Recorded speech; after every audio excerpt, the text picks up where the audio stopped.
Lena and I had been best friends since college. She was the sister I never had, the person I confided in about everything. She was even my maid of honor when I married Jake. I thought our friendship was unshakable, and my marriage was solid. But I was wrong about both. Jake and I had been married for 5 years. He was my rock-steady, dependable, and always there when I needed him. Our relationship wasn't perfect, but it was built on trust, or so I thought. The first red flag came during a barbecue we hosted at our house. Lena and Jake seemed unusually comfortable around each other. I chalked it up to them being friendly, but something about their dynamic nagged at me. Over the following weeks, I noticed subtle changes in Jake's behavior. He started working late more often and seemed distant at home. When I asked him about it, he blamed work stress and reassured me that everything was fine. Lena also became more distant. She stopped texting as much and made excuses whenever I tried to make plans. It felt like I was losing both my husband and my best friend, but I couldn't figure out why.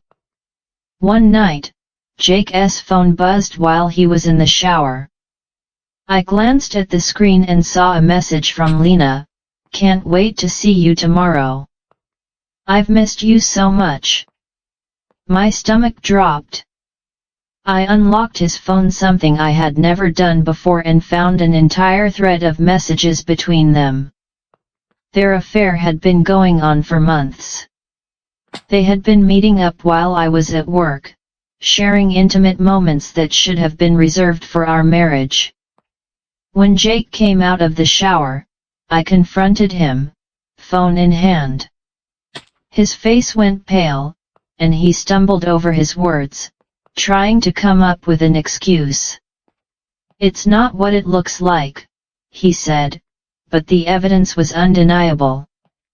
I called Lena that night, and she didn't even try to deny it.